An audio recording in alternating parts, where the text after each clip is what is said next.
Good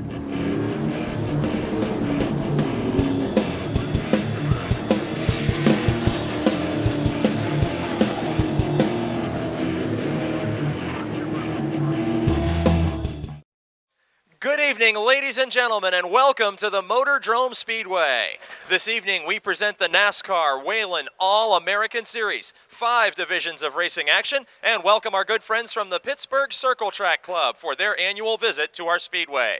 At this time, we ask that each and every one of you please rise up from your seats, and gentlemen, remove your caps for our opening ceremonies. If you are moving around the speedway grounds, we ask that you pause with us momentarily for an invocation delivered this evening by Mr. Ray Kaiser of the New Stanton United Methodist Church, and the singing of our national anthem by Haley Brunson. Thank you, Mike. Dear Lord, we thank you for bringing us here tonight safely, Lord God. We thank you, Lord, for holding back the rain. Lord God, on this special holiday weekend, we always want to remember those men and women that gave the ultimate sacrifice for our freedom in this country. We pray, Lord God, that you would watch over each of us, watch over the men and women serving in the military. Bless and protect them, Lord God. I pray, Lord God, that we would have fun tonight in your presence. In Jesus' name, amen. Please remain standing for the singing of our national anthem by Haley Brunson. Oh, say, can you see by the dawn's early light what so proudly we hailed at the twilight's last gleaming, whose broad stripes and bright stars through the perilous fight o'er the ramparts we watched were so gallantly streaming, and the rockets' red glare, the bombs bursting in air, gave proof through the night that our flag was still there.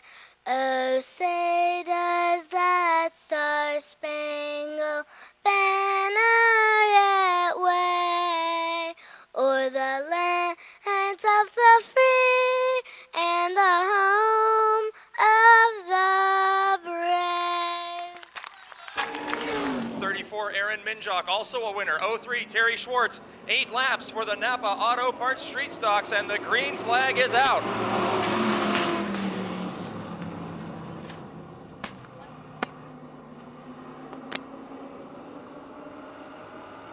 Early race leader Dustin Blank in car 94.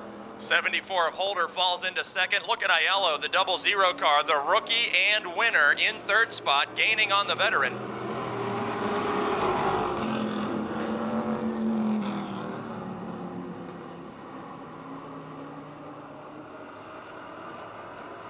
Blank opens up a big lead over this field. Holder in second, then Aiello and Minjock in 34. 3 drivers in this heat race who've been to victory lane so far this season. They are all 3rd, 4th, and 5th on the racetrack. 2 laps completed, 6 laps to go, and this the one division this season in which we have not had a repeat feature winner. Race leader Dustin Blank went to victory lane late in 2009, and so far in 2010, leader Dustin Blank has probably led more feature event laps than anyone else, as the 25-lap Napa Street Stock feature will be coming your way first up on the agenda when we reach feature race time this evening. Now the battle for second. Scott Aiello goes to the inside of Jason Holder, and the rookie does take the second position from the veteran. The HB Motorsports entry of Scott Aiello, driver from White Oak, Pennsylvania, who won a feature here on opening night in his 5th career start in a street stock. Jason Holder now in 3rd. Aaron Minjock, a winner this season, in 4th. Andrew Kostelnik, the points leader, sideways out of 4 that time. Kostelnik, with 1 win, climbed atop the point standings this past week.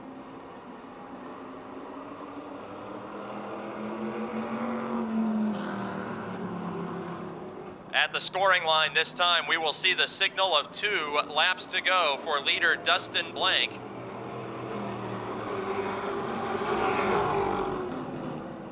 Dustin Blank has competed in NASCAR late models. He's competed in street stocks, pure stocks, and even the National Goodies Dash series during his long career. Blank has found a home here in the Motordrome Napa street stocks the last couple of seasons and was a winner last year, and he sees the white flag.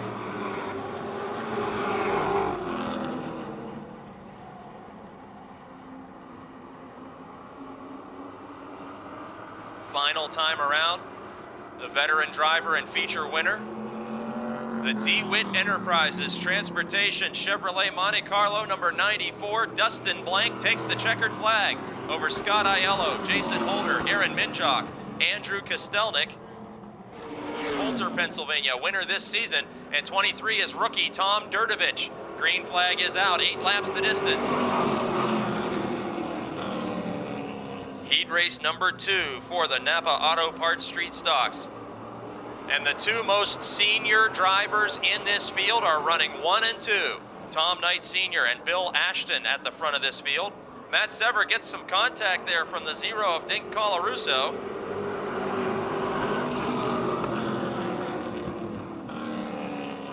Third place driver is the teenage rookie who upset the apple cart last week, beating all the veterans for his first feature win on the heels of his championship in the 4-cylinder Super Compacts last season. But up front, the battle rages on. The 35 of Bill Ashton, a Touring Series street stock racer with the Frank Kimmel series, I should say. He is in second position to Tom Knight Sr. Knight, many times a winner in his career at the Jennerstown Speedway. Knight's son, a former modified champion here. Working lap 3 of 8.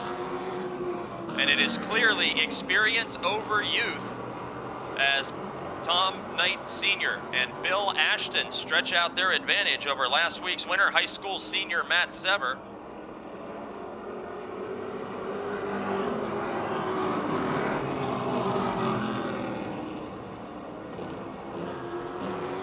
Crossed flags on the starter stand indicate halfway through heat race number 2 for the Napa Auto Parts Street Stocks.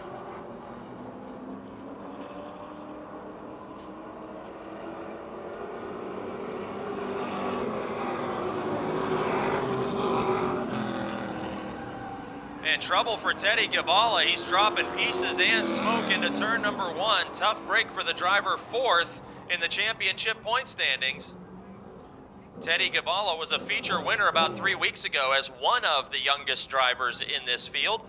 He's been with us here at Motordrome about 3 seasons on a regular basis. Multiple feature wins in 2008 for this young driver, and now a serious problem after he was in victory lane just a couple of weeks ago. We see track officials heading out onto the speedway to remove the debris that fell out of Teddy Gabala's number 3 car. Driver from Coulter, Pennsylvania, with tough luck as he came into tonight 4th in the championship point standings. Green flag is out. Sever gets that car loose again in turn 3. In our feature races, all restarts are double file after the midpoint, but single file heat race restarts as Tom Knight extends his lead once again over Bill Ashton and Matt Sever.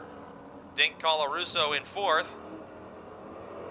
Signal of 2 laps to go. 35 of Ashton, the oldest machine in competition here at Motordrome Speedway, as that Cheval body sandwiched in between a couple of Monte Carlos. Knight, the race leader, one of several generations of the Knight family racing here each Friday night. He takes the white flag. Ashton tried to look to the inside, got a little bit crossed up and wiggled that car through turns 1 and 2. That enables Sever to close in on the back straight and enables the race leader to run away in turn number 4 for his first heat race win of the season in car 76. Tom Knight Sr. takes the checkered flag over Bill Ashton, Matt Sever, Dink Carla Russo, and rookie Tom Durdovich from Bell Vernon, making his maiden voyage in an open wheel car. 8 laps the distance. Green flag is out for the Wyotech Modifieds, heat race number 1. The 04 of Bobby Shipp roars into the lead. And the 60 of Pat Hanley, the Monroeville rookie, gets a late start to this event, but he tags the tail of the field. Side by side, the battle for second, Troy Knight and Vince Cater, two drivers who we could reasonably call rookies in this division with lots of other racing experience. 17 of J.P. Weiser, the youngest driver in the field, but clearly the more experienced among Knight and Cater, who are new to the modified world. Weiser makes a pass of the 27 of Cater, the former Dave McMahon's automobile.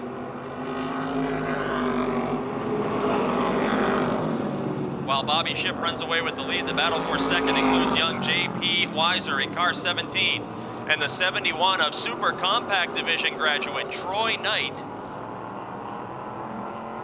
Bumper to bumper as they come out of turn 4 for second position. Weiser has made every start this season, as has Troy Knight. They sit in 9th and 11th in the point standings as they race on the track. Knight in 9th and the 11th spot held by Weiser. Crossed flags, 4 laps down, 4 to go. Bobby Shipp running away with this heat race. Still the battle for second, the best race on the speedway. Knight, who was very successful in the 4-cylinder Super Compacts, and Weiser, a close friend of NASCAR Subway Super Late Model racer Chris Bailey Jr. in the 17, who spent last season racing at Lake Erie. And now to the inside goes Weiser on lap 5 in turn 1. Knight holds his momentum in the center lane of the racetrack to fend off the youngster. Battle developing further back on the back straight now between the 27 of Vince Cater, the former street stock ace, and the 19 of first-time starter Jonathan Heilman, a multiple feature winner in the Napa Street Stocks in recent seasons. The first time ever in a modified for Jonathan Heilman of Bell Vernon. That blue 19 car closes in on Cater, both of these drivers with significantly more street stock experience than open wheel. White flag is waving now for leader Bobby Shipp. The battle for second continues to rage on as at the scoring line, finally, Heilman puts his bumper out in front for the 4th position. But coming out of turns 3 and 4, a feature winner this season, second in the championship points chase, a second heat race win for Bobby Shipp of Elizabeth, PA. Second spot by inches, it will be Troy Knight holding off J.P. Weiser. Then Jonathan Heilman and Vince Cater completing the top 5 for Rich Nicola. Perhaps this 15 is Jonathan Heilman, so we'll have to get a name on the 19 car as the green flag waves.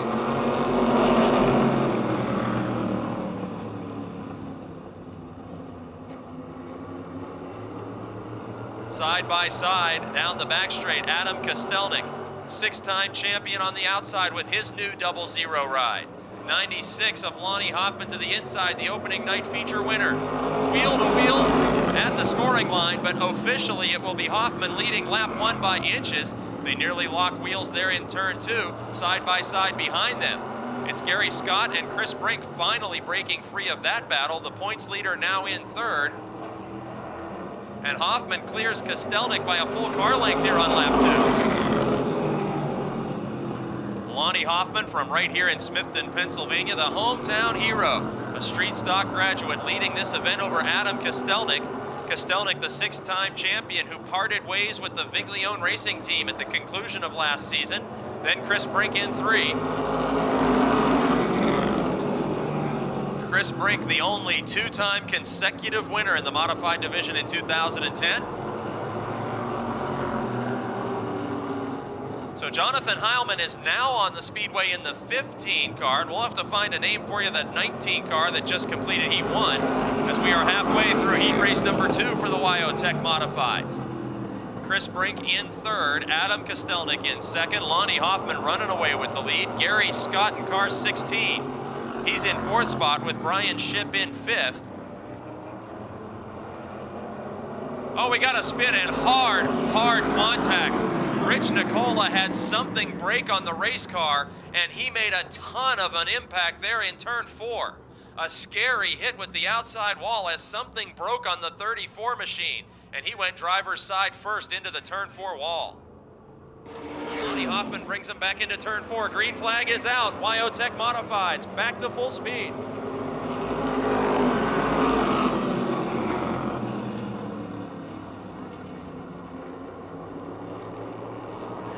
field single file down the back straight now after the accident cleanup of Rich Nicola's number 34.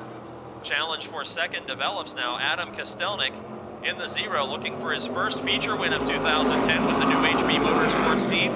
He's feeling the pressure of points leader Chris Brink in car 3. There are 2 laps to go now. Kostelnik of East McKeesport had a stranglehold on this division when paired with the Viglione Racing team that now has rookie Pat Hanley at the wheel. White flag signals final lap around for the 96 of Lonnie Hoffman. Hoffman, a multiple feature winner in 2009, a feature winner in 2010. Hoffman coming into tonight, 3rd in the championship points chase and picking up an unprecedented 5th heat race win over Adam Kostelnik, Chris Brink, Gary Scott, and Brian Shipp.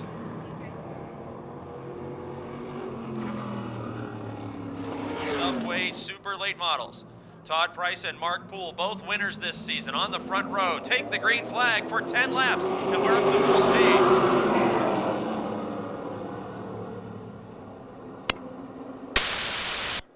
Got torn up. Got torn up last week badly, did Mark Poole, and he is now stretching out a lead over Todd Price, who goes side by side with Barry Audi. And Audi claims the 2nd position. He dives to the inside of the Mans Family Racing entry, the 51 Motorsports Ford, sending Price back to 3rd. And now it's Bobby Henry, very close racing there in turn 3 with Tommy Beck. Both of those machines converging on the 15 of Price. Price with an ill-handling race car here on lap 2 of 10, falling back from his front row starting position. Back to 4th now behind Henry, and challenging for that spot quickly is Tommy Beck in the 60. Side by side, Beck in the 15 of Price.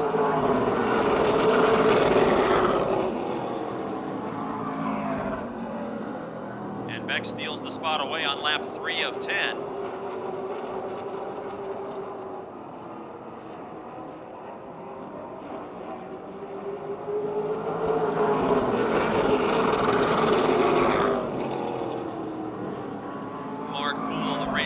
Car 96 with a several car length advantage over Barry Audi. Poole, a graduate of legacy car competition, and has been one of the toughest NASCAR Subway Super Late Model competitors the last 3 seasons here. Crossed flags indicate halfway. Poole has been to victory lane in 2010, but had many body panels torn up last week in our racing action. Then back to Barry Audi in 75. He also has had a couple of tough runs this season, being a victim of other people's accidents. But the former Jennerstown and Clearfield Speedway champion riding 2nd right now in the championship point standings. Audi is 3rd. And then the battle for 3rd on the racetrack. Bobby Henry in the 11 and the 60 of Tommy Beck. Beck was just briefly challenging to the inside of the former Motordrome champion. And again in turn 4 looks low. Bobby Henry, driver of the Palagrudo Motorsports. Stone and Company, Megan Ford, holding off the stands transmissions. Monarch Oil Benz Motorsports number 60 Chevrolet. Just in front of them, Barry Audi holds down the 2nd spot. Audi, of course, drives the Stoystown Auto Wreckers. Wheeler Brothers 75. And just now entering turn 3, a battle between Steve Black in the 1 and the 51 of Todd Price as they go door to door. Black having a career best season with top 3 and top 5 finishes. He puts the Baker Race Cars Toyota out in front of the Frankie Day Oldies Show Ford 51. But up front, the final 2 turns, the Howard Concrete Pumping, Donaldson Supply Chevrolet. Mark Poole takes the checkered flag over Barry Audi, Bobby Henry, Tommy Beck, and Steve Black. Number 33, and the rookie Matt Gardner in 7, trying to compete with a broken frame as the green flag waves. Gardner will take the green flag, no doubt, for points. Great to see the all-blue 33 of Komarinsky rolling out on the speedway for the first time. But Joe Moose, the pole starter, having trouble in the 83 car, falling back about 4 spots as Chris Bailey Jr. holds the lead. Bailey, the young driver from South Park, Pennsylvania, who last weekend made his debut with the ARCA Truck Series at the tough Toledo High Banks and finished in the top 5 in his maiden voyage. holding off last year's dominant feature winner Neil Brown in car 98. Brown, the former Jennerstown Speedway champion, closing in on the youngster. Brown, a winner last week in twin 25s for his third feature event of the season. Mark Catone in third on the racetrack, won his second feature of 2010 last week, claiming the other end of the twin 25s. Now the man on the move is the hard luck driver of 2010. Gary Wiltrout from Somerset, the 2002 Motordrome track champion. He goes door to door with defending champ Catone, and after starting deep in this field, Wiltrout challenging for third. John Komarinsky in the 33 is right there with this battle after he had a slow start on lap 1. We're now working lap 4, and Wiltrout slides into third spot. Wiltrout and Catone in 31, as well as Brown in 98, all holding former Jennerstown Speedway track championship crowns. And they are chasing the youngest driver in this field, Chris Bailey Jr. in car 17. Bailey of South Park, Pennsylvania, the race leader, a former national champion in Bandoleros racing, a former Rookie of the Year at Lake Erie Speedway. And coming into tonight, Bailey Jr. in his car 17 is fifth in the championship points chase. Catone, the points leader, fourth, maybe fifth, as Komarinsky is to his inside. Komarinsky, a feature winner here back in 2008. And we got trouble as Brown spins from second. Everybody gets on the brakes, and Komarinsky slides up to the runner-up spot. We're out in front of Gary Wiltrout, Mark Catone, and John Komarinsky.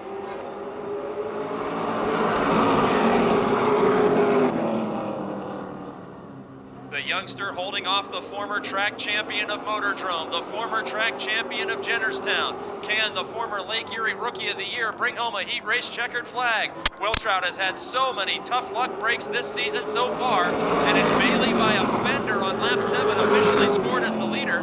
Defending champ Catone is right there in third with Komarinsky making his first start. He's solidly inside the top 5 in this heat race. Bailey giving Wiltrout the room he needs.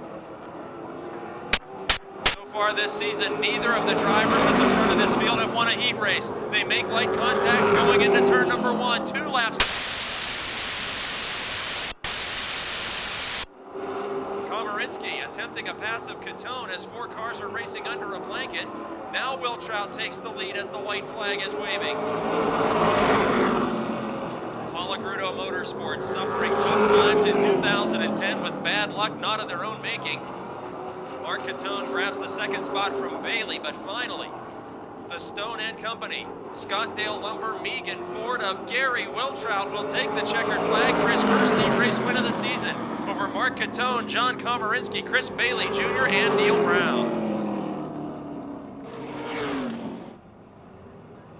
Outside in the 71, John Scott. 04, Jimmy Christoffel. 14 is points leader Zane Farrell. 8, Kristen Ettling. 44, Bob Garchak Jr. 51, Mary Catherine Shimko. And we are green and racing 6 laps for the Pro Auto Supply Service Chargers. And former champion Tracy Keller now wielding the former Roger Bryan machine. Jimmy Christoffel dives to the inside.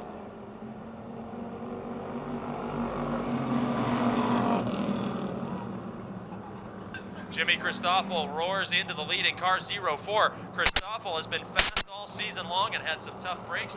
Last week, he and Zane Farrell had a memorable heat race fight. Now the 71 of John Scott looking beneath Tracy Keller. Once again, Keller just for tonight in this number 1, formerly steered by Roger Bryan. And John Scott in car 71 is planted to the inside here on lap 2, challenging for second. Just behind them, the 2 winningest drivers of the season. 3-time winner, Zane Farrell in 14. Kristen Ettling in the 8, the 2-time winner. Those 2 young drivers may be duking it out for the championship standings when we get nearer to the conclusion of this season. 3 wide all the way down the front straight. Behind sophomore driver John Scott in the 71, it's Ettling in the 8, Farrell in the 14, and Tracy Keller. Apologize for the sound system difficulties, unless there's maybe a storm in the air tonight.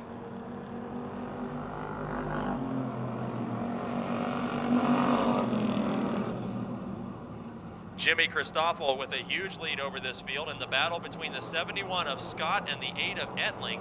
Scott showing some real improvement here after being a rookie with us last season. Etling, the two-time winner, and Farrell, the points leader, are surrounding the sophomore driver. White flag is in the air, final lap. A huge lead built up for the race leader. The uncle of the racing Ship brothers in the modified division, a multiple feature winner in the Pro Auto Supply Service Chargers, looking for his first feature win of 2000.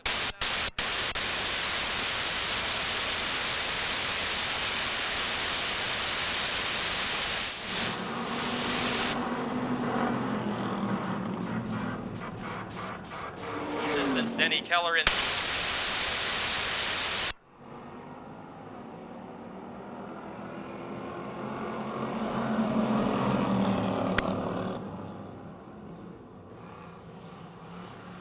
Keller, the race leader. Ron,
test, 1, 2, check, test.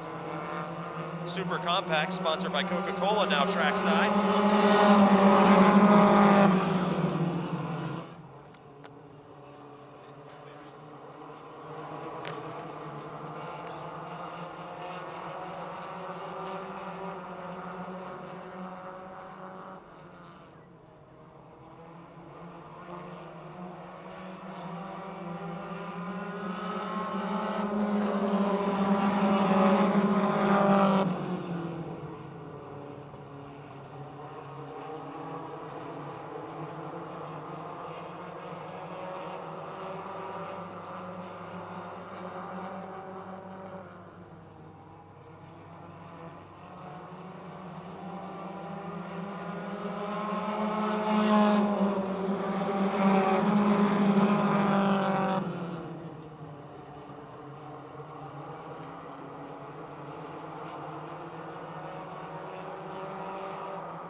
and Dakota Stambaugh in row 1 for this heat race for the Coca-Cola Super Compact Division.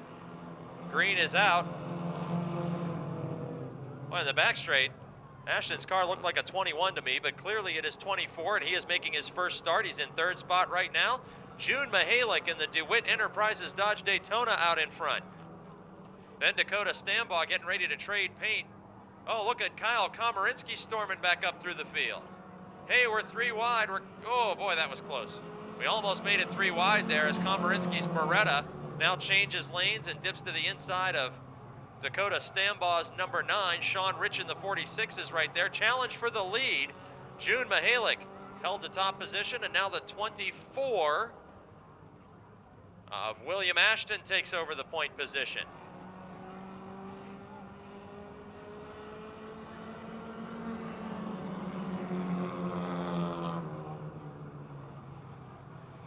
Two laps complete. We will have 3 heat races tonight for the Coca-Cola Super Compacts. And in this second heat race, first-time starter, but street stock veteran William Ashton out in front, then June Mihalik and Kyle Komarinsky, who's really come to life in that 33 car after the rookie spent a couple of weeks just getting familiar with this machine.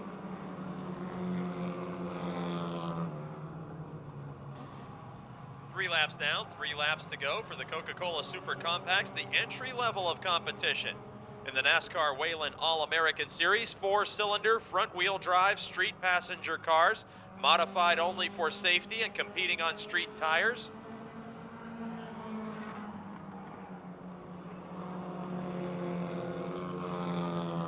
Kyle Komarinsky still battling with Mihalik for the 2nd position. It's Dodge Daytona versus Chevy Beretta on the back straight. Sean Rich holds down the 4th spot. White flag waving for William Ashton.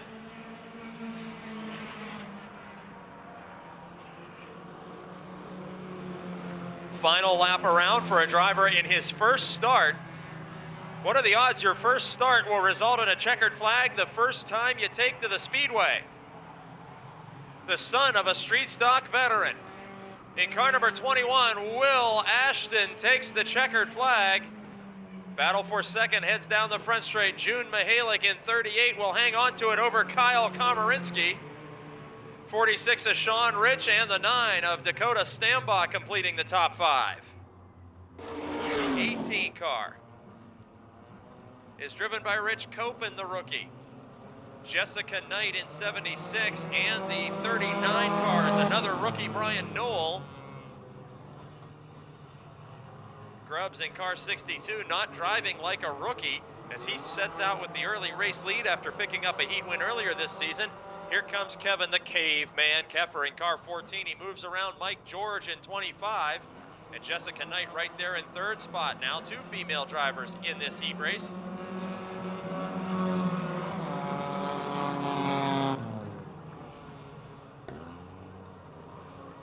Jessica Knight swings to the inside of the 14 of Caveman Kevin Keffer.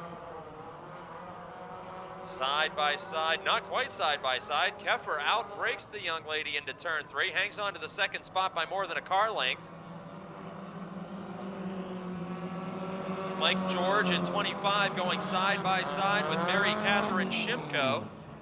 Mary Catherine is on the move as George was the pole starter, and she moves to the inside to take over 4th spot. Shimko with 1 heat race win this season as a double duty driver in the Chargers and the Coca-Cola Super Compacts. Now the 2nd place battle heats up again. Knight to the inside of Keffer.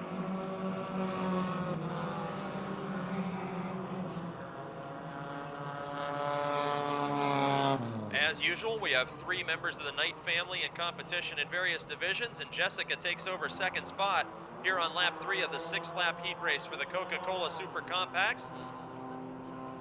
62 of Dale Grubbs Jr. is the race leader. He picked up a heat race win already as a rookie this season, and not looking very much like a rookie in any standpoint.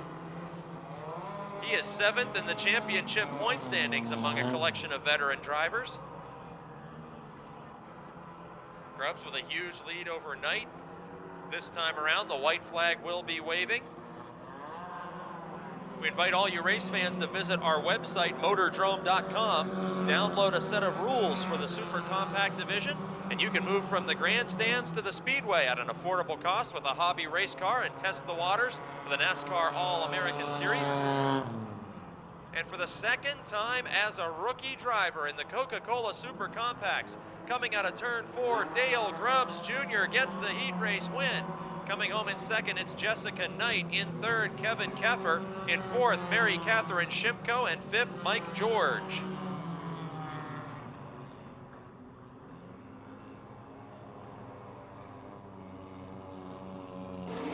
Schwartz from McKeesport. And the 23 of Tom Durdovich. Napa Street Stocks. Green flag is out. 25-lap feature is underway.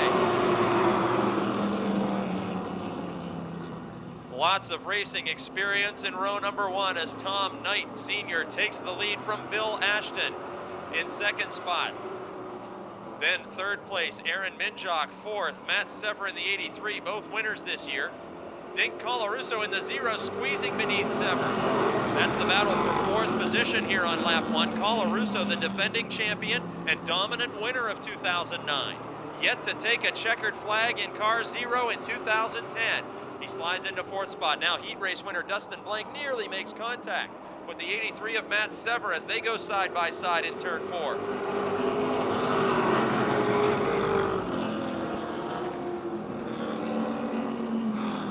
Carla Russo in car 0, a new ride for him after winning the championship last season. Carla Russo only has one heat race win, has not yet been to victory lane for a feature event, and now takes the second spot away from Ashton in 35. 3 of 25 laps now completed. Heated action behind the Ashton 35. It's the 83 of Sever. He got a little bit loose trying to battle with the 34 of Minjock. It was Minjock who Sever passed for his first win, and we're 3 wide precariously in turn 4. Sever grabs that position as Minjock gathers it up from the marbles on the high side. Dustin Blank tried to thread the needle in 94. Unbelievable action there. It's still Minjock and Blank side by side as Sever has pulled out to the fourth position all by himself. Now up front, the lead battle begins to heat up. Ashton in 35, several car lengths behind the defending champion Dink Carla Russo. And he's nearly laying the bumper to veteran Tom Knight Sr. here on lap 5. Carla Russo streaks to the inside in the 0. Shockingly winless to this point in the season is last year's winner of more than 10 feature events. And Carla Russo now slides into the point position officially on lap 6 overnight. Now the third place battle finds young Matt Sever in car 83, last Friday's winner, challenging veteran Bill Ashton in car 35, as Ashton's son just won a heat race in the Super Compacts. Sever looking to the bottom in turn 4. Cannot complete the pass just yet. They're still side by side with Carla Russo leading overnight. Battle for third here with Ashton and Sever. Dustin Blank just a couple car lengths behind this duo. Sever, the defending champion in the Coca-Cola Super Compacts. The dominant winner in that division last season, jumping a couple notches up in the Whelen All-American Series NASCAR ladder on lap 8 by a fender. Officially, Sever takes over third, then completes the pass. 94 of Dustin Blank in line behind Ashton with the 00 of Scott Aiello, who started deep in this field. Blank gets that car a little bit sideways, trying to change lanes to challenge Ashton on the inside.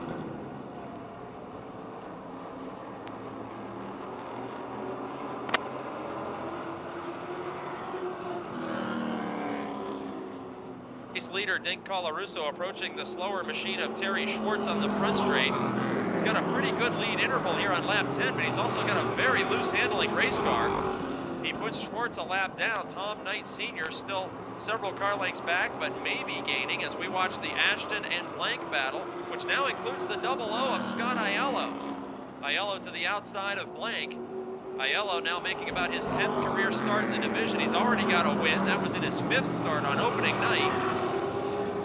Now he closes in on this battle on lap 11 for the 4th and 5th positions. Ashton and Blank side by side. Here comes the 03 of Terry Schwartz. And Ashton will allow Blank the room to go single file around the slower machine.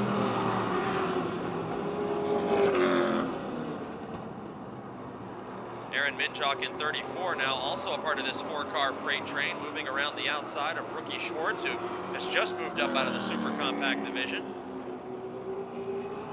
Halfway, indicated by crossed flags at the start-finish line. Carla Russo leads over Knight and Sever.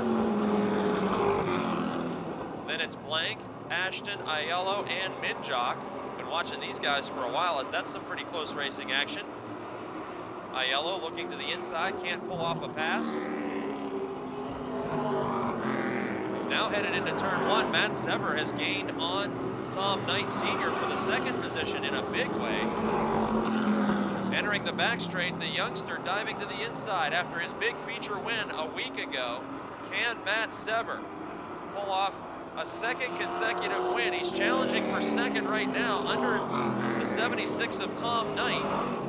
But Dink Carla Russo's opened up a big lead on this pair with just 10 laps to go. Sever still hanging right to the bottom of the speedway as Knight uses one of the middle lanes. And this time Knight drifts way up in turn 4, has to slide the car to bring it back in. Yet he maintains 2nd position as Sever had to back off with a miscue on the front straight.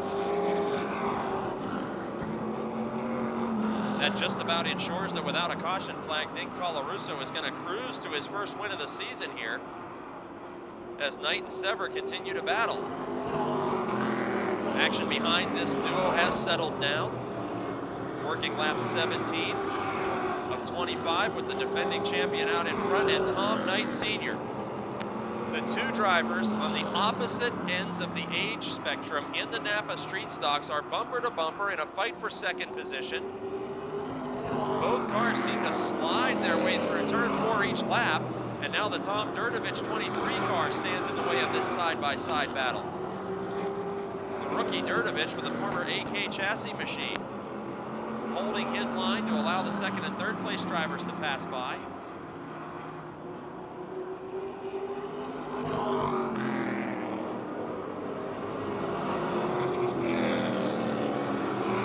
Lap 19 and side by side into turn 1, the battle for 4th position. Scott Aiello, the 00 and the 94 of Dustin Blank.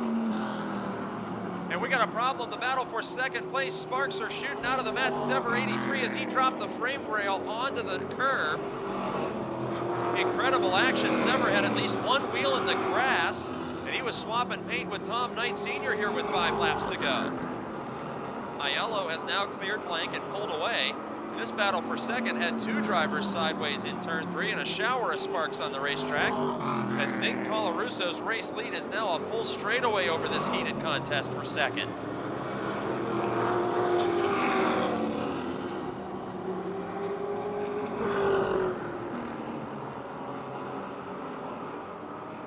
Less than a car length of separation between the rear bumper of Tom Knight Sr. and the front bumper of Matt Sever. Working lap 22 of 25 now with Scott Aiello in 4th, Dustin Blank in 5th.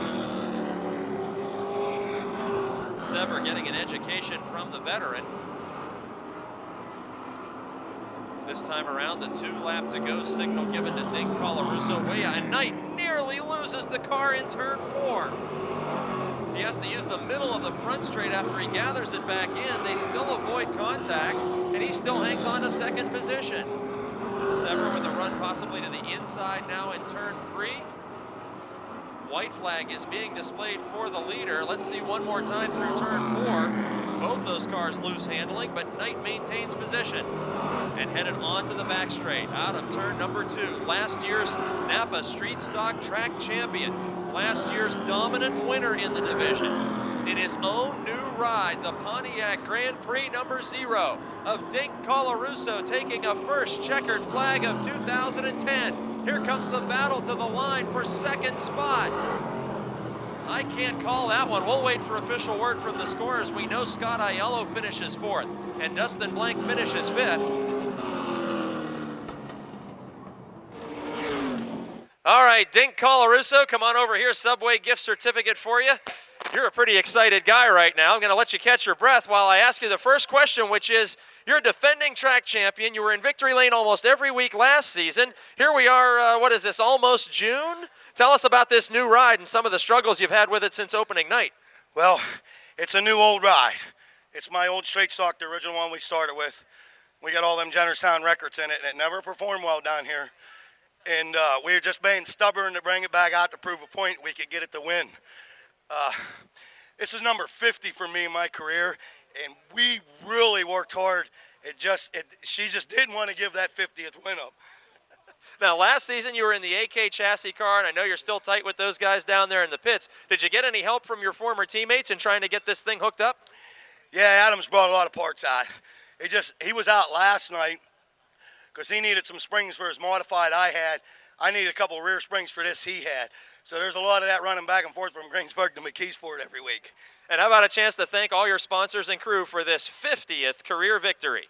I'd like to thank my cousin Vince and his friend Sweeney from the medical company, Airstream of Western PA, Steins Designs by D, J. Steiner Heating and AC, Tube City Beer, Murphy's Welding and Equipment, Steve Black at Steve's Auto Service, everything that Mike and Steve and Joey Richards and the guys at the shop do for me. I got to thank Robbie Van Fleet. Gary Wiltrout's crew chief was up this winter helping me with the chassis. My crew chief, Kenny Kunkel, and my Uncle Mark, who had to go away this weekend, and he's going to be really bummed out. There he is, anything but bummed out in victory lane. His 50th win in the Napa Street Stocks, Dink, Carla Russo. In the 18, the flying fireman, Billy Rebar. 27, Vince Cater. 15 in his first start, Jonathan Heilman. Green flag is out for the Wyotech Modifieds, 25 laps. Oh, we got contact in the battle for third between Knight and Kostelnik. That stacks everybody out. Allows Weiser in the 17 and Scott in the 16 to open up a huge lead over the rest of this field. Amazingly, we stay green flag racing.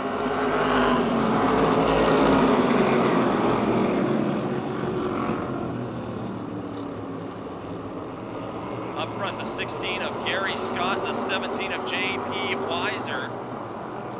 Less than a car length separating the veteran from the youngster.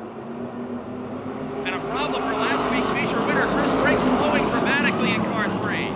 Oh, we got a big problem in turn 1. Weiser spins in front of the field here on lap 2. Everybody does a great job of avoiding him. All kinds of action here on lap 2.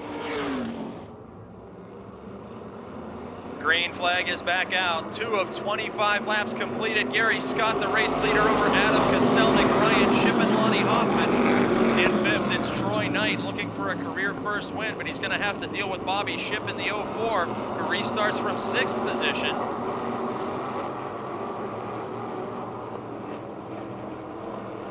Challenge for 3rd, it's Lonnie Hoffman moving to the inside of Brian Shipp and quickly taking that spot away. A fast, clean pass for 3rd here on lap 3 by Hoffman. It's Kostelnik in 2nd, Scott the race leader. Brian Shipp in 4th. Then it's Troy Knight. Side by side goes Chris Brink with Bobby Shipp. Brink, the points leader, had slowed up tremendously and looked to be maybe bringing out his own caution before the Weiser spin brought out the yellow. And now he storms around one of last year's dominant winners, Bobby Shipp. So Brink is up into the 6th spot and seems to be moving at full speed in car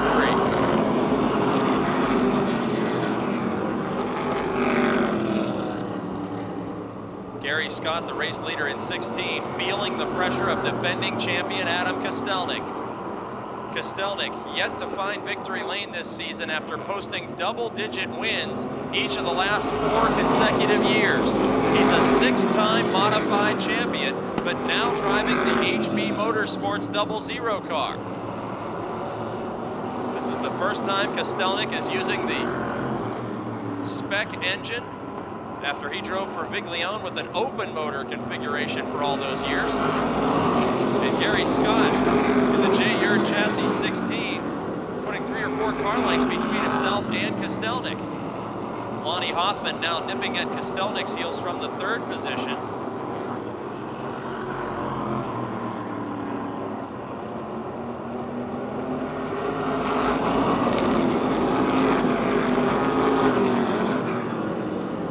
working lap 8 of 25. And Hoffman that time nearly made rear bumper contact with Kostelnik there in turn 2, as it looked like Kostelnik had to back off just a bit.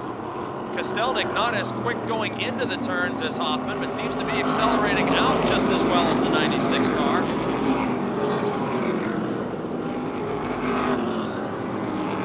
Hoffman now on the back straight season, opening to challenge for second, the hometown hero, looking beneath the 6-time champion. Kostelnik drifts up just a bit, and again it's a swift pass for position inside the top 5 for Hoffman. The Scrinny's Automotive 96, maybe the fastest car in the lead pack right now, as Gary Scott holds a lead of about 8 car lengths, putting a lap on Jonathan Heilman, the first-time starter. It's now Scott, Hoffman, Kostelnik, Brian Shipp, Chris Brink, and Bobby Shipp. Then it's rookie Pat Hanley in the 60 car. He's back in 7th spot.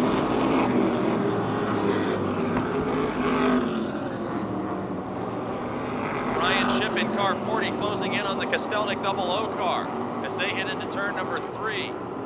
Shipp very close to the rear bumper, and Shipp may have to guard the outside lane while challenging Kostelnik to the inside, because here comes Chris Brink in car 3. Brink, the only repeat winner in the division with 2 consecutive wins in our 2 most recent weeks of action in the Wyotech Modifieds. He looks to the high side. We could be 3 wide. It's Brian Shipp on the inside, Chris Brink on the outside, both challenging Adam Kostelnik here on lap 13 of 25. 3 cars racing under a blanket for positions 3, 4, and 5. That caution could have been the best thing to happen to Chris Brink, as he gained back all those positions he lost in turn 4. And now Kostelnik protecting the bottom to hold off the advances of Shipp. He can't make that car wide enough to block both lanes. Kostelnik for the moment making that car, oh, we're gonna be 3 wide in turn 4. Never a good idea in the modifieds. Brink wisely tucks back in behind Shipp, and that allows Bobby Shipp to close up to this battle on lap 15. 4 cars slugging it out for top 5 positions. Brian Shipp now breaks free with the 3rd position. Chris Brink sliding to the inside of Kostelnik for 4th. And he will complete that pass out of turn 4, leaving Kostelnik to battle with his arch rival from 2009. That's Bobby Shipp in the 04, working lap 16. Action heating up in the top 5. Meanwhile, at the front of this field, Lonnie Hoffman in 96 has been chipping away at the lead interval of Gary Scott. A pair of blue modifieds setting the pace here on lap 17 of 25. Each driver with 1 victory on the season, Scott and Hoffman. Scott's victory coming more recent by a few weeks than Hoffman's win on opening night. At one point, Scott had about a 10 or 12 car length advantage. Now you better call it 3 or 4 on lap 18. Rest of the top 5 strung out single file as Pat Hanley has grabbed a position away from Adam Kostelnik. And the leaders, Scott and Hoffman, now put another lap on Jonathan Heilman, who heads pit side with a mechanical problem in the 15 car.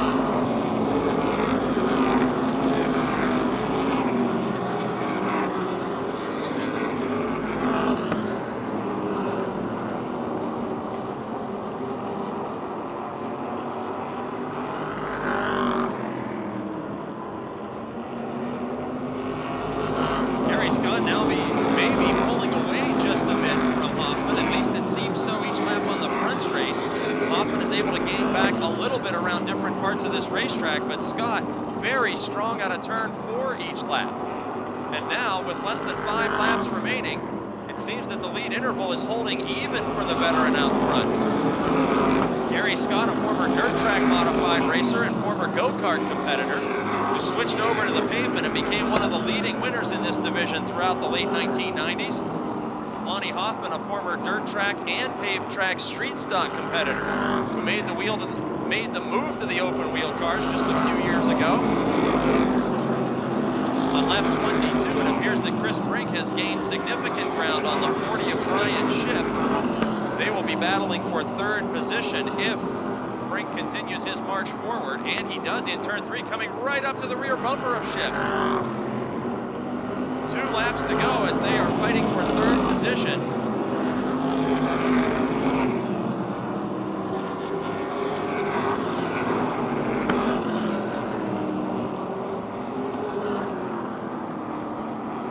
Brink slings to the outside as he always prefers here at the Motordrome Speedway, but Ship will hold him off as the white flag is waving. Gary Scott in car 16, the Swissvale Music, Clark's sponsored modified. The Peanuts Eustace Wrench J. Yurt chassis, about to become the second repeat winner of 2010. Feature victory number 2 for Gary Scott is over Lonnie Hoffman, Brian Ship, Chris Brink, and Bobby Ship.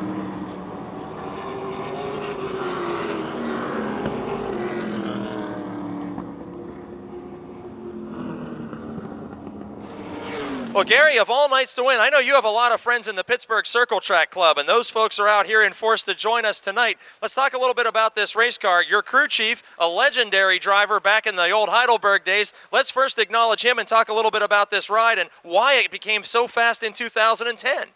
Well, obviously he gets most of the credit. He set it up. We actually put new tires on this week. Last week we had bald tires and gave the feature away, but this week I put new tires on it. Big difference, big difference. You had some tough luck seasons there in 08 and 09. You were out of victory lane for a whole season. With the way this car is running, are we going to see you each and every Friday here at Motordrome in 2010? Next Friday I can't be here, but that might be the only one, but whatever. We'll try to make it as much as we can. I was telling the fans about your dirt track history. What year did you begin racing, even going back to the go-kart days? Well, actually, motocross goes back into, what, Dan, 70, 71, motocross, and then I went to go-karts, micro sprints, then dirt modified, then asphalt modified. So it's accurate to say you're a veteran, and I know veterans know how to thank their sponsors in victory lane, so we'll give you a moment to accomplish that. Okay. Obviously, the music store, Swissvale Music, the Clarks, once again, great band. I didn't thank Sylvan the last time, Alternative Power Supply. He helps me. It's basically his motor, his rear end. He's really helped me out a lot. He's a good man. Imperial Heights Garage, Ed's Auto Service. That's Ed Deneen, the American Flyer guy. That's about it. J. Yurt Chassis, which once again is Peanuts, and Bush Brothers Tire and Colgan Towing. There he is, ladies and gentlemen, back in victory lane, Gary Scott. Mark Poole in 96, Mark Catone in 31, Neil Brown in 98, Joe Moose in 83, and the green flag waves. NASCAR Subway Super Late Models, full speed into turn number 1. Gary Wiltrout, the hard luck driver to this point in 2010, takes the early race lead. We're nearly 3 wide for second. Steve Black thinks better of it and slides in behind the 51 at Price. We're 3 wide again. Out of 4, we're still 3 wide, and Chris Bailey avoids contact. A veteran move by the youngster to tuck in behind Steve Black and Todd Price. Just behind Bailey, it's Bobby Henry and the 60 of Tommy Beck. Stacked up like a parade lap at full speed into turn 3 behind leader Gary Wiltrout. It's Steve Black and Todd Price fighting for second. Bobby Henry now slides into 4th spot around Bailey, and he goes door to door with Price in the 51. John Komarinsky making a move to the inside of Bailey. Komarinsky in his first start looking very quick in his heat race and now in the early laps of this feature. Side by side for 4th, the unnumbered left side of John Komarinsky's 33, then the 60 of Beck. It's the 51 of Todd Price, the Frankie Day Oldies Show, Stoystown Auto Wreckers Ford, trapped on the high side of the speedway, losing a couple of spots. Then side by side behind him, it's Barry Audi and Chris Bailey Jr. Audi now quickly moves to the inside of Price and will take that position away headed into turn 3.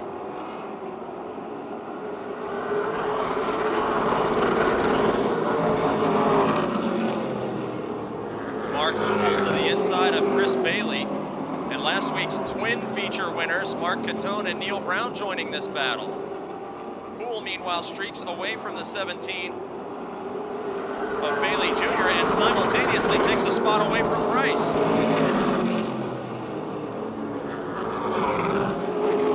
Catone and Brown now looking to make moves as both started deep in the field for their feature wins last Friday night.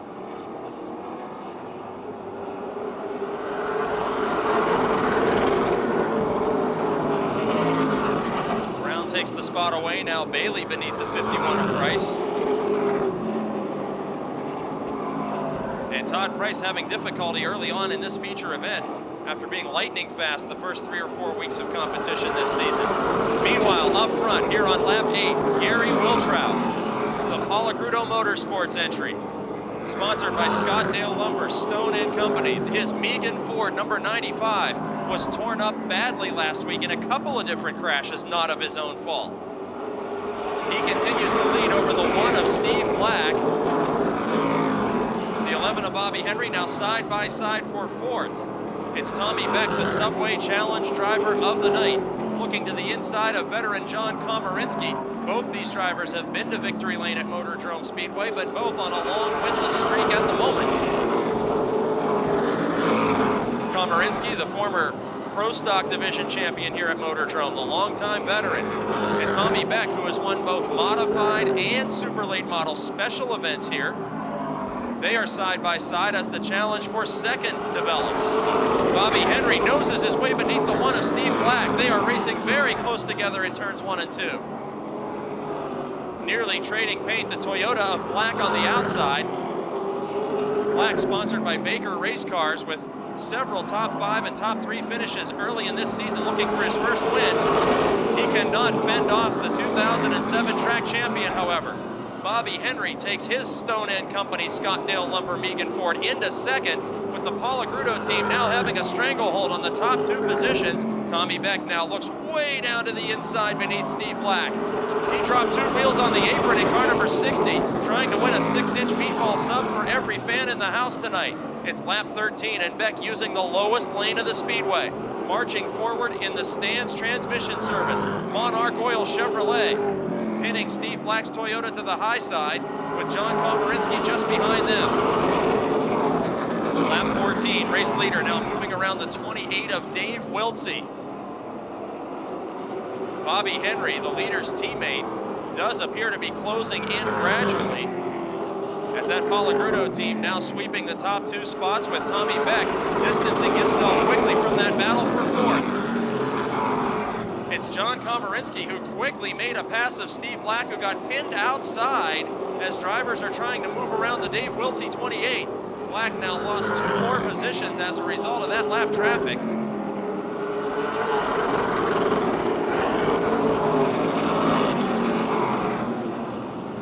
Working lap number 16.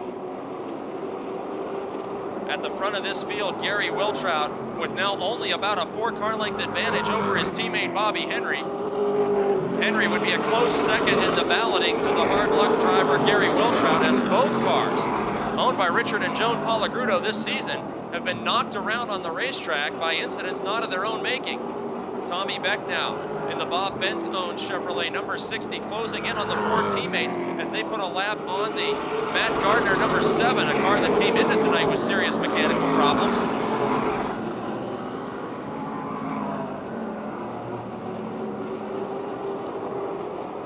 Top 3 cars separating themselves from 4th place John Komarinsky by about 5-6 car lengths now. Tommy Beck in the 60, very strong coming off turn 4. Bobby Henry in the 11, very strong coming off turn 2. And Gary Wiltrout, the race leader.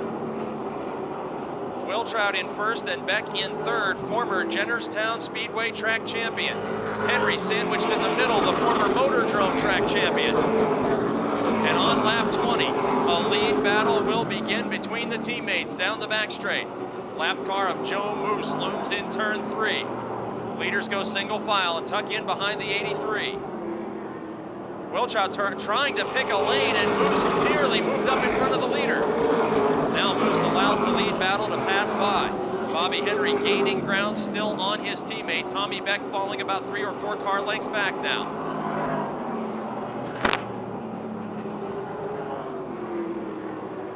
Wiltrout and Henry, both leaders, have been in victory lane in Crown Jewel events, and we got a caution flag. Dave Wiltsey in turn number 2 spins to bring out the caution flag here on lap 21. Wiltrout 95, Bobby Henry in 11, Tommy Beck in 60, John Komarinsky in 33. Green flag is out. Komarinsky so far tonight has not been very strong on restarts, but this time he finds enough power to challenge Beck to the outside. Neil Brown got out of the pits just in time to avoid going a lap down. Now Tommy Beck looks to the inside of Bobby Henry. Tommy Beck, the lone Chevrolet, fighting with the Ford teammates, trying to split up the Paula Grudone Motorsports stable, with Wiltrout leading Henry and Beck making a bid for second. Beck, the Subway Challenge driver, has John Komarinsky now joining the battle. 3 cars fighting for second.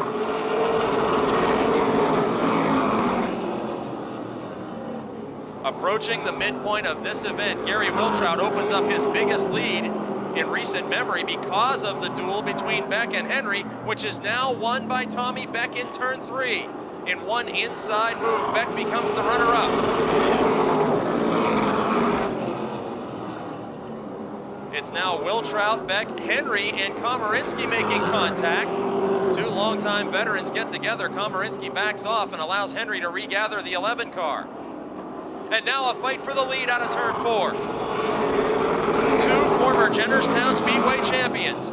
Tommy Beck in 60, Gary Wiltrout in 95, door to door down the back straight. Chevrolet on the inside, Ford on the outside. Wiltrout, the former Motordrome champion, will fall back to second position officially on lap 26 of 50. Tommy Beck becomes the new race leader. Wiltrout not surrendering just yet, as Beck's lead remains only a fender down the back straight.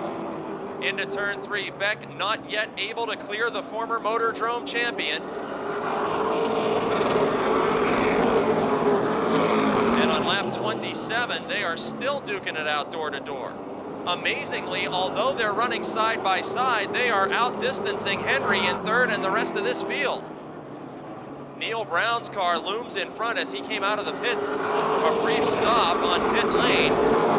Leader's not able to gain on Brown to put him a lap down, but here on lap 28, the lead is still anybody's. 2 solid laps of side-by-side racing, and Henry in third spot, content just to watch that battle disappear from his front bumper.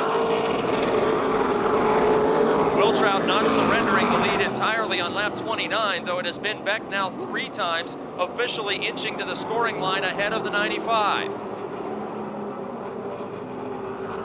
An unbelievable lead battle lasting now more than 3 laps. That time, Wiltrout gained some inches back and could be taking the lead once again down the back straight. Remember, official lead changes happen only at the flag stand, and it's been Beck the last 4 go-rounds.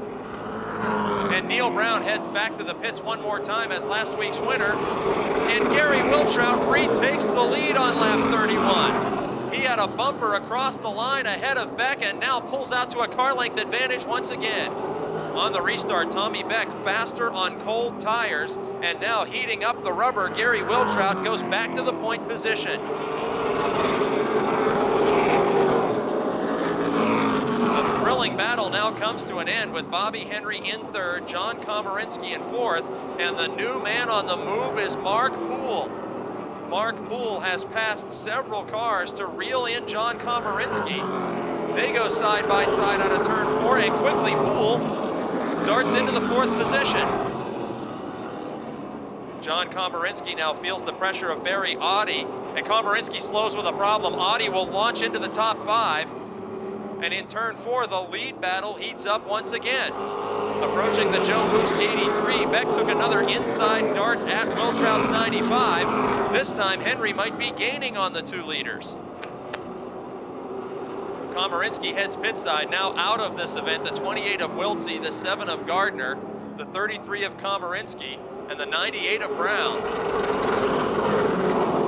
15 laps remaining, and Tommy Beck still within striking distance of leader Gary Wiltrout. Mark Poole, however, gaining quickly in the 4th position. He has distanced himself from drivers like Mark Catone after making the Komarinsky pass. It's now Barry Audi all by himself in 5th. And again, Tommy Beck looks to the inside on race leader Gary Wiltrout. Is this a cat and mouse game of tire saving? Does Beck want to save his best for the end of this event? He was quick on cold tires on the restart, then Wiltrout passed him back. these men have been to victory lane in 100-lap crown jewel events, so both know a little about tire management here at Motordrome, and now both are outrunning Henry again. It could be a two-horse race for the checkered flag. Beck slid the car just a little in turn 4 that time. Working lap number 38, no lap traffic in sight. Leaders will be by themselves for several circuits now. Poole continues to gain on Henry in a big way. Each lap, Gary Wiltrout seems to be liking the high groove through turns 3 and 4, and now his advantage over Beck is a car length and a half. Back in 4th spot, Mark Poole reeling in Bobby Henry. He has made up a ton of real estate to inch closer to the rear bumper of the Henry 11 car. Poole, who was like Wiltrout, torn up in an incident last week, fighting back valiantly here 7 days later and looking to the inside of Bobby Henry. 10 laps to go as we watch this battle for 3rd. Each lap up front, Beck pulls up to the door of Gary Wiltrout, and Wiltrout continues to officially hold the point position. On the back straight battle for 3rd, they're making contact as Poole and Henry racing very close out of turn 2, very close in turn 3, door to door in turn number 4. And again, they might be swapping tire marks. Lap 42 and Poole's frame bottoms out in turn 1. Poole started deep in this field to march into the top 5. And as Henry holds him off by a car length, Todd Price looms in front of the leaders. They go single file into turn number 1. Price stays out of the way with 7 laps to go. Beck needs to make up about 2 car lengths to challenge for his first win of 2010. Top 3 drivers on the surface yet to visit victory lane this season. Mark Poole in 4th, the only driver in the top 5 to mark a victory this year, as Barry Audi holds down the 5th position. And Tommy Beck in car 60, fighting for the win. 2 drivers whose car owners nearly as famous as they are, with dominating wins. As there are now 5 laps to go, Beck makes his most serious inside challenge off turn 2. The area of the speedway that Beck has been weakest became his strongest that time. He's got a nose just ahead of Wiltrout off of 4. Can he maintain it to the line? By inches, Tommy Beck is again the race leader on lap 46 of 50. Gary Wiltrout on the top side and content to be there. Tommy Beck using the lowest lane of the speedway. Chevrolet versus Ford. Benz versus Palagrudo. Beck versus Wiltrout. And by an entire fender now, Beck is out in front with 3 to go. A tremendous fight in the closing stages of this event. Wiltrout, the 2002 Motordrome champion. Beck, the 2007 Jennerstown champion. Wiltrout with a Jennerstown title. Both drivers with 100-lap victories here at Motordrome, and now it's back to Wiltrout up front. Another official lead change with 2 to go. Gary Wiltrout strongest at the start-finish line that time. In turns 3 and 4, they will be approaching the white flag. Still anybody's race with Beck on the inside. Who's going to lead 49? It might have been Wiltrout by an inch, but it's anybody's race this last time out of turn 2. Down the back straight, lap cars will not be a factor. Door to door into turn 3. Who's it going to be at the line? Beck inching closer on the bottom. Wiltrout up high. Coming to the line, Wiltrout slides the car, and Tommy Beck takes the victory. Bobby Henry finishes 3rd, Mark Poole in 4th, and Barry Audi in 5th with a fight for the ages here at Motordrome.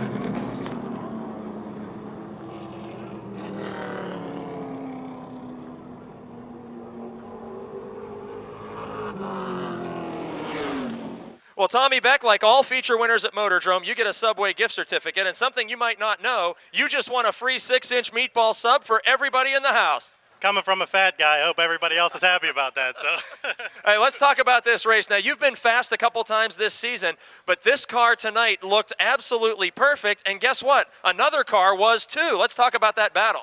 looks could be deceiving because it was a handful. I know Gary was having a hard time too because, I mean, I could barely touch the throttle, and I think that's where both of us were having problems coming off the corners. I could get just enough of a run keeping it straight coming off, but as soon as I'd have to arc it to come off the corner down the straightaway would spin the back tires. Gary kind of looked like he was spinning in the middle a little bit, and I'd run up on him. So it was tight, but the last lap I just kind of hoped for the best and jumped on it early. It seemed to work. So. With a good, clean race like that with a veteran driver, I don't think you guys even swapped a tire marker. You were side by side for 20 laps. Is that the kind of fun you like to have in the driver's seat, or is it better to just check out and leave the whole field behind? Oh no, that was great. That's the most fun I've had for a long time. It's great. I mean, I hate to say it, but there are really only a couple drivers there anymore I trust to run like that with, and Gary's definitely one of them. I mean, it was great to run like that. I mean, don't get me wrong. Whenever you're running like that, it's coming towards the end. The passenger side door starts to look really good going down the straightaway, but he kept it clean tonight. And how about a chance to thank all the sponsors whose logos are still visible after all that side-by-side racing? I got to thank everybody on the car. Most importantly, I got to thank Bob Bentz, Jr. and Senior, Tommy Bentz.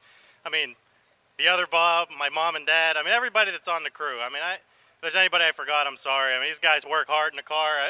It's a luxury for me to spend all week working on my dirt car and these guys to work so hard on it and me come to the track. I mean, they do everything on this car, so I'd say the way it runs is definitely credited to them. So. And a credit to both drivers for a thrilling battle to the finish, and the Subway Challenge is claimed by Tommy Beck. John Scott, Bob Garchak, Al Minjock, and Ed Sheltman lead them to the green, and we are full speed racing.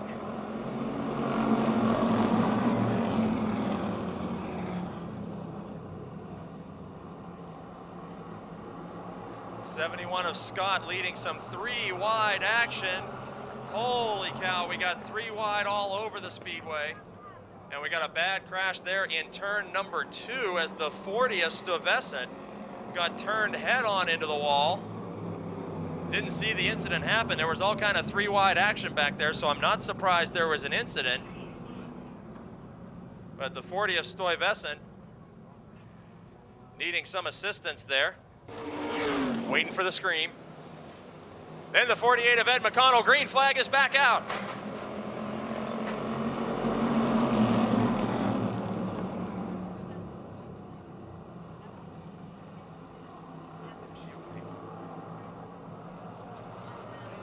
Oh, we're nearly 3 wide at the front. We are 3 wide in the middle. We've got all kinds of chaos headed to turn 3. We got cars on the grass, but we're still green flag racing.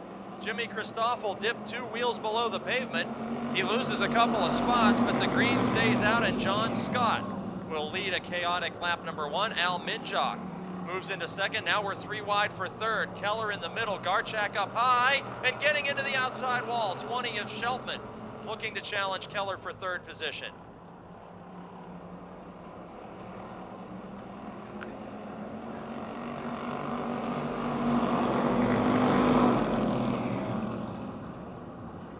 Minjock taking the lead from Scott, and Denny Keller threatening to do that from Minjock. Still multi-car contact all the way through this field, including at the front. Now Minjock, oh, we got 3 wide again in turn 4. McConnell, Eifert, and Scott, then Farrell, Scott, and Eifert.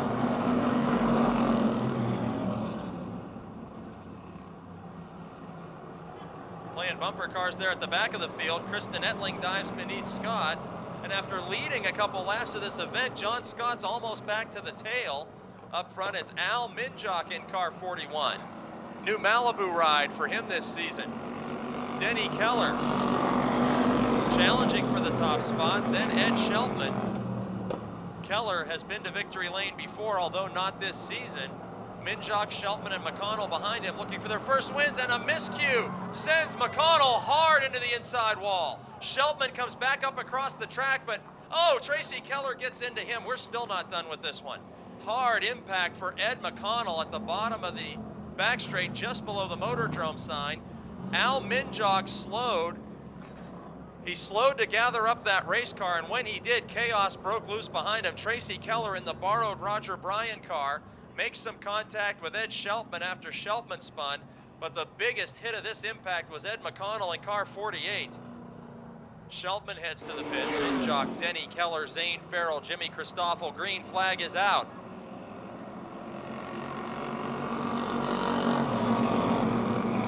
Immediately, Keller looks to the outside of Minjock in turn 1. Side by side and racing very close together on the back straight. Zane Farrell, the points leader, sitting back in third, watching this one after 3 straight victories. It's Keller and Minjock still door to door. Minjock still holding on to the lead. This time Keller has a terrific run off the top side coming out of turn 2. Minjock will fall back to second. Now Farrell looks to the outside. Christoffel nosing to the inside of Farrell. Very close racing there in turn 3. Side by side, Christoffel looking for his first win of this season in the 04. He took a good part of time off after getting multiple feature victories a couple seasons ago. And look at that, Christoffel marches right around 3-time winner Farrell and begins to close in and challenge Al Minjock in 41. Here comes Kristen Ettling, the only other winner in this division all season besides Farrell. She started deep in this pack and was much farther back on the restart. Now Minjock gets rear bumper tag from the 04 of Christoffel. Which lane will Minjock choose? He's down low for the moment. Farrell's looking to the high side. Christoffel drops off the racetrack, has to hit the brakes. Will we be 3 wide out of turn 4? Minjock squeezing Farrell almost to the outside wall. Christoffel's beautiful white car now covered in tire marks as this heated battle for second, third, and fourth rages on. Farrell now all by himself in second. Now Christoffel moving to the inside of Minjock. To the outside of him goes Ettling. We're 3 wide again. It's now Christoffel and Ettling door to door. Coming off turn 4, this is the battle now for third. Christoffel holds the spot. Farrell is second. And through all of that chaos, Denny Keller in car 13 is walking away from this field by half a straightaway. It's Keller out in front. Farrell in second.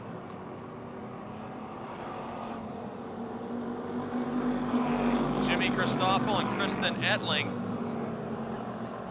with Minjock clinging to a top 5 position after leading the early laps of this event.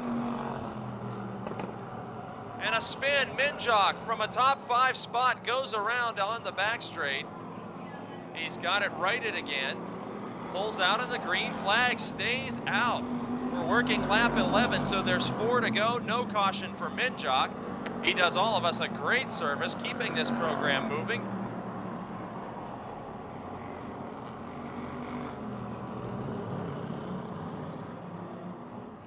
Keller with a huge lead on this field, looking to become only the 3rd different winner of 2010 in the Pro Auto Supply Service Chargers. Farrell, the points leader, there in second with the 04 of Christoffel in third.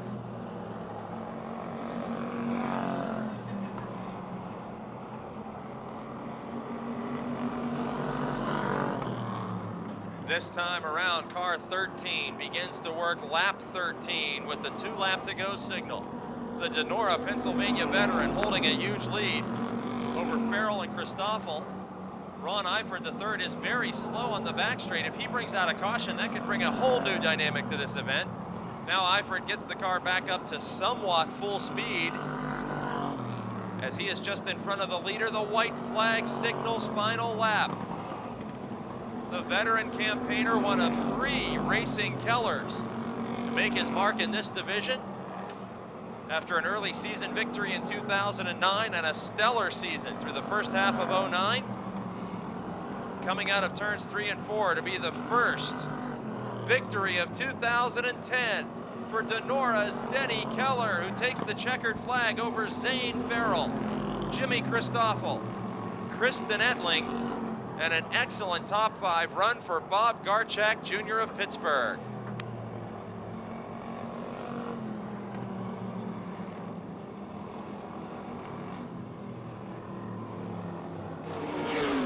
Subway gift certificate for you. Denny Keller, you did really outstanding the first half of 09. Then you had some tough luck last season. How do you feel to return to victory lane? It feels great. This is my 3rd win, and it's pretty cool. You had some younger drivers up at the front of the field the first couple of weeks. You're a veteran just like your cousin out there. You guys starting to look around and say, hey, wait a minute, where are these kids coming from? That's right. It's about time I got in Victory Circle. These kids are tough, man. They're fast. Competition's really good. A smooth, excellent run for you tonight and a chance to thank all your sponsors and crew. I want to thank my dad, first of all. My cousin Tracy helped me put the car back together. Army Locksmith, Uniselect Auto Parts, Monongahela Radiator, Schuster Interior, Army Locksmith, and everyone helps out on the car. Finally, a veteran breaks into victory lane in 2010 with the Pro Auto Supply Service Chargers, Denny Keller. Jude Mihalik, 23, Eugene the Hillbilly Zerfoss. 33, Kyle Komarinsky. 11, Steven Sheltman. 04, Andrew Dutkowitz. 46, Sean Rich. 3, Steve Settle. Holy cow, we're 3 and 4 wide. The 9 is Dakota. Stand by. Oh, we got a big problem on the back straight. After winning his heat, the 24 of Ashton slows with a mechanical problem, and they were 4 wide to get around him. I don't think we named every driver in the field just yet.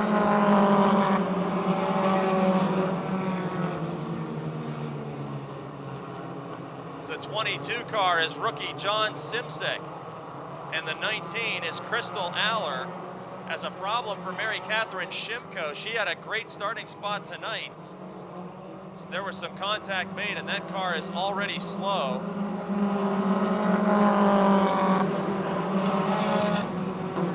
'47 Mark Tringes Jr. is a man on the move in the middle of the pack.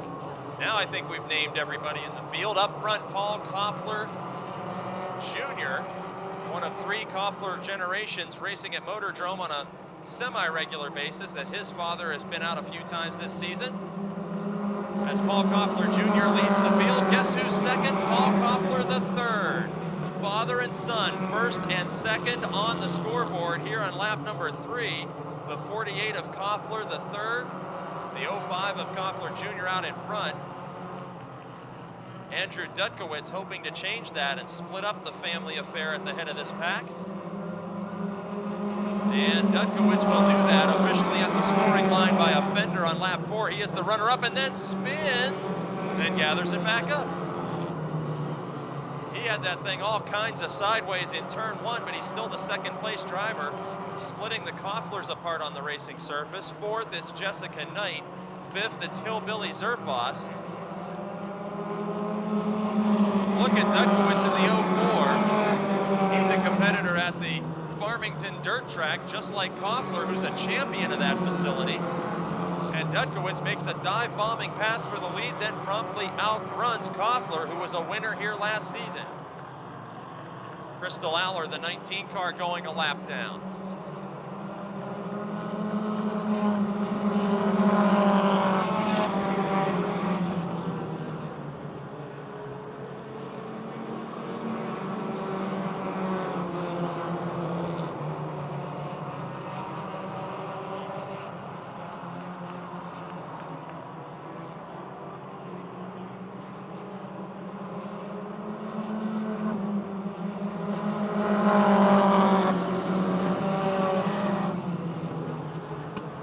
Side by side are the Kofflers, battling for second, father and son. The 48 of Koffler III, the 05 of Koffler Jr. They've got the 23 of Hillbilly Zerfoss closing in fast on their family battle. The 05 had some mechanical trouble a couple of weeks ago, and Koffler Jr. borrowed his father's car. There's points leader Bill Schwartz of McKeesport in car 31. He's cracked the top 5 after starting deep in the field, now closing in on Zerfoss. Schwartz with 2 wins on the season, the first 2 of his career. To maintain the points lead, he's up to 4th and challenging the veteran Zerfoss. Dutkowitz continues to run away with this feature event.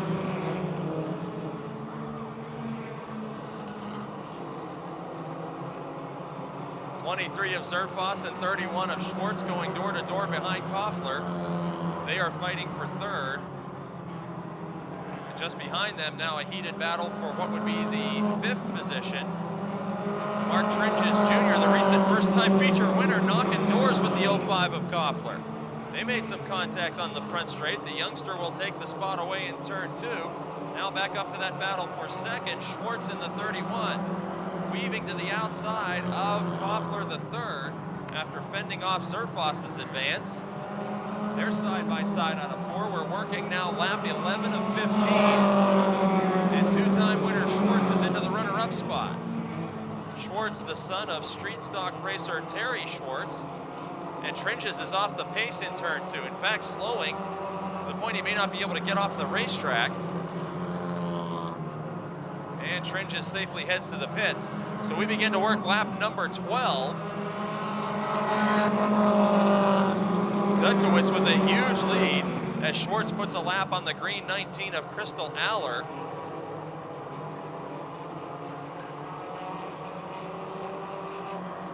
Race leader now headed into traffic out of turn 4. Dudkowitz, a Motordrome rookie, trying to split the Mary Catherine Shipko and Mike George machines on lap 13. Weaving through the lap traffic goes the 0-4. Former dirt track car, former dirt track driver. We may get a lesson on name pronunciation in Victory Lane as Dudkowitz, as it's spelled, sees the white flag. He's got a lead of about a half a straightaway, maybe a third of a straightaway over Schwartz. And in only a handful of starts here on the Motordrome half mile, a heat race win and now a career first checkered flag for Andrew Dudkowitz in car 04, getting that win over points leader Bill Schwartz, Paul Koffler III, Eugene Zerfloss, and Steve Settle, who battles into the top 5 on the final lap.